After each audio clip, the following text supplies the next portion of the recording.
সবার প্রতি আন্তরিক প্রীতি ভালোবাসা এবং শুভেচ্ছা জানাচ্ছি। পঞ্চম শ্রেণীর ছাত্রছাত্রীরা, তোমরা অনেক পাঠ দেখতেছো, এই জন্য তোমাদেরকে ধন্যবাদ। আশা করি তোমরা প্রতিদিন পাঠ দেখবে এবং সম্ভব হলে আমাকে এভাবে পাঠ দেখে উৎসাহিত করবে। তাই তোমাদের আমি প্রতিদিনের জন্য পাঠ দিয়ে দিতেছি। আজকে একটু দেরি হলো, কিন্তু তারপরেও পাঠটা দিলাম। একটু কারণ আমি পাঠটা তৈরি করতে পারিনি। তো ঠিক আছে, আমি তোমাদের পাঠ দিয়ে দিলাম। এখন তোমরা আমার বইয়ের দিকে একটু তাকাও। মাঝখানে 22 পাতার অঙ্ক করব। একটি বাক্যকে খোলা বাক্য বলা হয় যখন বাক্যটি সত্য না মিথ্যা তা নির্ণয় করা যায় না। আমি সবই একটু বুঝাই দিতেছি, এগুলি কোনো অঙ্ক না, তারপর তোমাদের বুঝাই দিই। হ্যাঁ, একটি বাক্য খোলা বাক্য বলা হয়। খোলা বাক্য কখন বলবো? যখন বাক্যটা সত্য মিথ্যা নির্ণয় করা যায় না। অপরদিকে একটি বাক্যকে গাণিতিক বাক্য বা বন্ধ বাক্য বলা হয় যখন বাক্যটি সত্য না মিথ্যা তা নির্ণয় করা যায়। 8 একটি জোড় সংখ্যা, এটি একটি গাণিতিক বাক্য, এটি সত্য। 8 তো অবশ্যই জোড় সংখ্যা, তাহলে ঠিক আছে, এটা সত্য। 9 একটি জোড় সংখ্যা, এটি একটি গাণিতিক বাক্য, এটি মিথ্যা, কারণ 9 জানি আমরা বিজোড় সংখ্যা, তাহলে এটা জোড় সংখ্যা নয়, এটি মিথ্যা।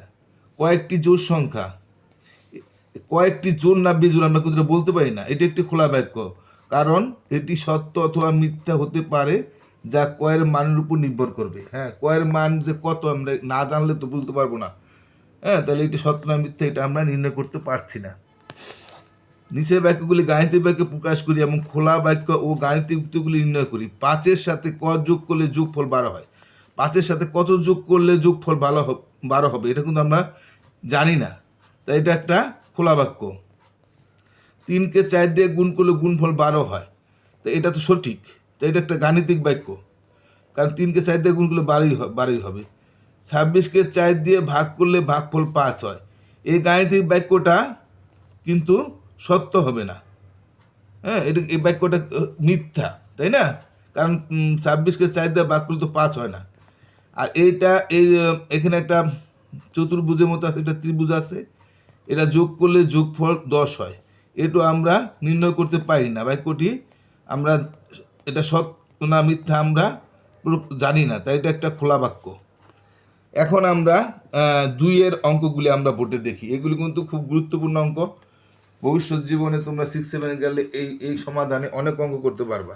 তা আমরা একটু বোর্ডের দিকে তাকাই। অঙ্কগুলি একদম সহজ, বুঝতে পারলে একেবারেই সহজ। আমরা আরো কিছু বাক্য দিয়া এভাবে অঙ্ক আমরা আরো পরে আরো কিছু এরকম অঙ্ক আছে। তাই 2 নম্বর কি আছে আমরা দেখি। 1 নম্বর হইল 2-এর 1 আছে। আমার কালি কম আছে, আমি কিনতে পারি নাই, কালকে আমি পরে কিনে আনবো। আমি মার্কারটা একটু কালি কম আছে। এখন এই কয়ের সাথে 5 যোগ করলে 10 হয়। কত এই কয়ের মান কত হইলে এখানে 10 হবে? আমরা কিন্তু বুঝতে পারি যে 5 হইলে 5 5 10 হয়। এটা বাই করে একটা সূত্র আছে, নিয়ম আছে। সেই নিয়মটা হলো আমরা বা দিয়া করবো। কটা এদিকে আছে, এদিকে রাখলাম, ওদিকেও নেওয়া যায়, কিন্তু এদিকে সাধারণত রাখতে হয়। এখন এইটা এদিকে আছে, এদিকে থাকবো, আর এটা এদিকে নিয়ে আসবে। এটা যোগ হইলে বিয়োগ হয়ে আসবে, বিয়োগ হইলে যোগ হয়ে আসবে, আবার গুণ হইলে ভাগ হয়ে আসবে, ভাগ হইলে গুণ হয়ে আসবে। অর্থাৎ গুণের সাথে ভাগের বিপরীত হবে, আর যোগের সাথে বিয়োগের বিপরীত হবে। যোগ আছে, এটা বিয়োগ হয়ে আসবে। সুতরাং আমরা ক সমান কত পাইলাম? তাহলে 10 5 গেলে 5 থাকে। তা এই কয়ের মান যদি 5 হয়, সুতরাং কয়ের মান 5 হলে বাক্যটি সত্য হবে। 5 হলে বাক্যটি কি হবে? বাক্যটি সত্য হবে। এটা আমি আর লিখবো না, আমি একটা লিখে দিলাম। লিখতে গেলে আমার সময় এবং দুইটাই ব্যয় হয়। হ্যাঁ, ঠিক আছে, তোমরা বুঝতে পারছো। 2 নম্বরটা আমরা একটু দেখি। 2 নম্বরটা কি আছে? 48 বিয়োগ ক সমান 23। তাহলে এখানে আমরা কটা বা দিয়া, এই কটা আমরা বিয়োগ ক আছে, কিন্তু একটু খেয়াল করো, এটা বিয়োগ ক আছে, আমি বিয়োগ ক দিয়ে রাখবো। এটা 23 আছে। এখন এই দ্বারে কোনো চিহ্ন না থাকলে এটা কিন্তু বিয়োগ যোগ আছে। আমরা এই ধরনের অঙ্ক যখন তোমরা উপরে ক্লাস 6-7 যাইবা, তখন এরকম অঙ্ক বীজগণিতের ভিতরে আছে, অর্থাৎ কোনো চিহ্ন না থাকলে সেটাকে যোগ ধরতে হয়। তাহলে প্রথমে যদি কোনো চিহ্ন না থাকে সেটা যোগ, তাই যোগটা যখন এদিকে আসবে তাহলে বিয়োগ হয়ে আসবে। এখন বিয়োগ ক, এখান থেকে আমরা বিয়োগ করলে আমরা 23 থেকে 48 বিয়োগ করব, কিন্তু 48-এ তো 23 বিয়োগ যেতে পারে না। হ্যাঁ, কিন্তু 23-এ আমরা 48টা 23 বিয়োগ করতে পারি, কিন্তু 3 আর 5 হলে 25 থাকে। কিন্তু চিহ্নটা যেহেতু বিয়োগ বড়, এটা তো যোগ, তাহলে আমার এখানে বিয়োগ চিহ্ন রাখতে হবে। তাহলে এখন এদিকেও বিয়োগ আছে, এদিকেও বিয়োগ আছে, তাই cos সমান আমরা দুনোরা বিয়োগ উঠে দিতে পারবো। তো cos সমান 25। তাই আমরা এবার লিখব, সুতরাং ক এর মান 25 হলে বাক্যটি সত্য হবে। তো এভাবে তোমরা লিখে দেবো যে ক এর মান 25 হলে বাক্যটি সত্য হবে। তো ঠিক আছে, এটা আশা করি বুঝতে পারছো। আবার একটু দেখতে হবে, 48 বিয়োগ ক 23, এই বিয়োগ ক আছে সমান এই 23 ঠিক থাকবো, আর এটা তো যোগ, কোনো চিহ্ন না থাকলে যোগ, যোগটা দিকে গেলে বিয়োগ হয়ে আইলো। তো বিয়োগ হয়ে আইলে 23-এর থেকে আসলে 25 থাকে, কিন্তু যেহেতু বিয়োগ চিহ্ন বড়, বিয়োগ চিহ্ন রাখতে হবে। এরকম 6-এ গেলে তোমরা পাইবা বীজগণিত অঙ্কে যার চিহ্ন বড় সেটা রাখতে হয়, যোগ বড় হইলে যোগ, যোগ বড় হইলে যোগ না দেওয়া লাগে না, কিন্তু বিয়োগ বড় হইলে বিয়োগ চিহ্নটা দিতে হয়, কারণ চিহ্ন না থাকলে তো যোগ ধরে নিতে হয়, কিন্তু বিয়োগ চিহ্ন না দিলে কিন্তু বোঝা যাবে। এই জন্য বিয়োগ যেহেতু বড়, এটা বিয়োগ করব, কিন্তু বিয়োগের মান বড়, এই জন্য বিয়োগ 25 থাকবে। আর দুই দাঁড়ায় বিয়োগ চিহ্ন আছে, এই বিয়োগ এই দুটা বিয়োগ চিহ্ন উঠে যাবে। তো কয়ের মান 25, তা কয়ের মান 25 হলে বাক্যটি সত্য হবে, এটা লিখে দিবা। আমরা আরেকটা অঙ্ক আছে, দেখি আমরা 3 নম্বর অঙ্কটা কি।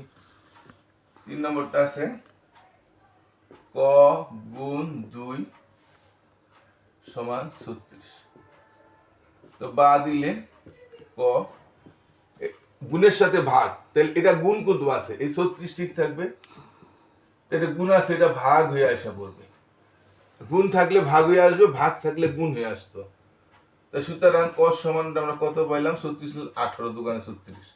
মনে মনে ভাগ করলে 2 একে 2, এন বিয়োগ করলে 1 থাকে, 1 এটা 6, 8 দুগানে 16। তাহলে এখানে লিখবো, সুতরাং ক এর মান 18 হলে বাক্যটি সত্য হবে। তা আমাদের আরেকটা অঙ্ক আছে, তাহলে আমরা আজকের মতো এখানে শেষ করব। 4 নম্বর অঙ্কটা কি আছে, একটু জটিল। 72 ভাগ ক সমান 6। এখন এটাকে আমরা কিভাবে করব? আমরা আমরা জানি 72 কত ভাগ দিলে 6 হয়, 12, 6 12 72, 12 হইলে কয়ের মান 12 হইলে ঠিক হইব। তাহলে এটা বাই করব কিভাবে আমরা, এটা একটু একটু জটিলতা আছে। দেখো 72 আছে না, এখন এটাকে আমরা এই কটাকে আমরা এদিকে নিয়ে এই 6টা আমরা এদিকে, এইভাবে যদি আমরা আনি মানের কোনো পরিবর্তন হবে না। এই 6টা আমরা এদিকে আনলে আনতে পারবো, এটা কোনো চিহ্ন পরিবর্তন হয় না। এই 6টা আমরা আনো, আর কটা এদিকে, করও কোনো চিহ্ন পরিবর্তন হবে না, আর এই মানটারও কোনো পরিবর্তন হবে না। এই 6টা আমরা এদিকে আনবে, কটা এদিকে, অর্থাৎ কয় দিকে নিলে যোগ, কত আর যোগ বিয়োগ নাই, তো এইদিকে থাকবা। এটা ইচ্ছা করলে আমরা এদিকে আনতে পারি, তো এটার কোনো চিহ্ন পরিবর্তন হয় না। তাহলে সুতরাং আমরা দেখতে পারলাম 6 12 72, 12, তো কয়ের মান 12, সুতরাং এটা লিখবা, সুতরাং কয়ের মান 12 হলে বাক্যটি সত্য হবে, লিখে দিবা। কয়ের মান 12 হলে বাক্যটি সত্য হবে।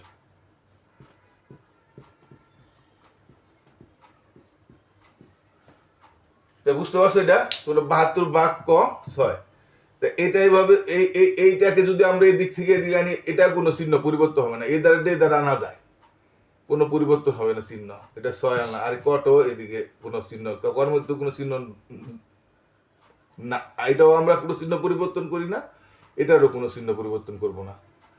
তাহলে এখানে 6 12 72 ক, তাহলে কয়ের মান 12, আর উল্টা হয়েছে, অসুবিধা নাই, এদিকে আর এদিকে কোনো ব্যাপার না।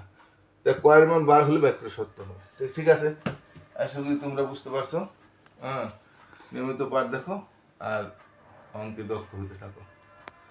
তোমাদেরকে ভালো থাকো, টাটা।